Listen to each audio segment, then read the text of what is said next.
अस्सलामुअलैकुम, double M news के साथ मैं हूं आपकी होस्ट जवेरिया चौधरी। आज शाम मुल्तान कॉलेज ऑफ आर्ट्स में एक क्रिएटिव और यूनिक एग्जीबिशन का आगाज़ हुआ, astrophilia by professor doctor Sophia Umar. ये एग्जीबिशन उनकी सोलो एग्जीबिशन है। मैं आपको बताती चलूं कि professor doctor Sophia Umar Multan college of arts की प्रिंसिपल भी हैं।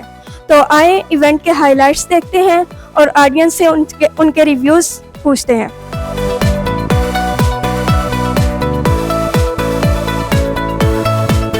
अस्सलाम वालेकुम सलाम। कैसी हैं आप? मैं ठीक, आप सुनाएं कैसी हैं? मैं भी ठीक हूँ, बहुत प्यारी लग रही हैं आप। शुक्रिया, आपकी नजरें खूबसूरत हैं इसलिए आपको अच्छे लग रहे हैं। मुझे आपसे पूछना था कि आपको लगता है कि इस तरह की जो आर्ट एग्जीबिशंस होती हैं वो स्टूडेंट्स के लिए मोटिवेट करती हैं, इंस्पायर करती हैं स्टूडेंट्स को? बहुत अच्छा सवाल किया आपने। बिल्कुल इंस्पिरेशन तो होती है। जैसे जिस्म और रूह का ताल्लुक है, वैसे ही आप समझ लें पेंटिंग और मौसीकी का ताल्लुक है। तो जैसे आप देखें, आप एंटर हुए हैं, मैं एंटर हुई हूँ, मुझे तो ये बिल्कुल फीलिंग्स आई हैं कि मैं बिल्कुल एक डिफरेंट जोन में आ गई हूँ। यहाँ पर समंदर, पानी और आप देखिए अर्थ का, स्टार्स का कितना अच्छा व्यू दिया है। तो एक टोटल डिफरेंट है, बहुत अच्छी आर्ट है। और मैडम सूफिया का तो वैसे ही कमाल है।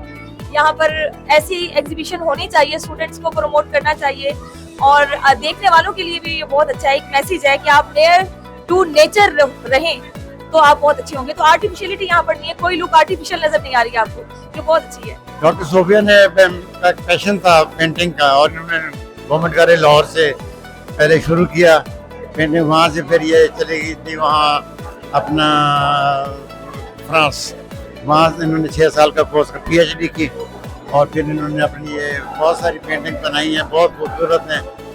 और अपने ये आज के प्रोफेसर हैं यहाँ यूनिवर्सिटी ऑफ PZU में। तो I feel very proud of her, she has done very marvellous job. बहुत अच्छा फील हुआ है अल्हम्दुलिल्लाह। और मैम सोफिया से मुलाकात हुई है, उनकी वालदा से मैंने बाय हैंड मुलाकात की है। आपका जो टॉपिक है एस्ट्रोफीलिया, इसका कॉन्सेप्ट क्या है?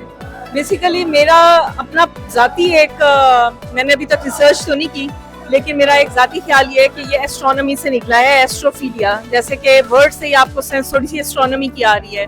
Basically astrophilia means that a person who loves the galaxies, stars and all that is beyond the sky. Sky is only the limit, but there is another world behind the sky. तो मैंने उसी चीज को अपने जहन में रखते हुए एक अल्लाह ताला की जो मोहब्बत है और उस एक क्रिएटर है ना, इस दुनिया का क्रिएटर है, तो मुझे उससे भी मोहब्बत है। उस मोहब्बत को कैनवस के ऊपर मैंने उतारा है ताकि लोगों को पता चले कि मैं दुनिया को या जो वर्ल्ड बियॉन्ड द स्काई है उसको किस तरह से देखती हूँ एज एन आर्टिस्ट। आपका काम बहुत अच्छा है। मुझे आपसे ये जानना था कि कितना अच्छा लगा आपको ये सारी पेंटिंग्स बनाना? ये तो बेटे अनलिमिटेड एक जर्नी है। It's not a time limit frame, it's a journey. So I take it as a journey of my life.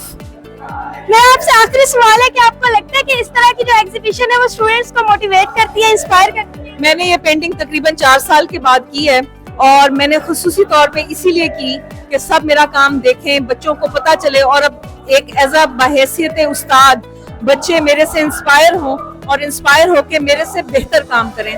मुझे ज्यादा फख्र उस बात का होता है कि मेरे बच्चे मेरे से जब आगे जाते हैं और जब लोग आके उनकी तारीफ करते हैं, क्योंकि जो हमने काम करना था या जो टाइम जितना वर्क हम कर सकते थे वो हमने बहुत हद तक कर दिया है। अब हमारे आने वाले जो बच्चे हैं अब उनका टाइम है और वो हमसे ज्यादा आगे जाएं तो मेरा ख्याल में टीचर का दिल इतना बड़ा हो जाता है।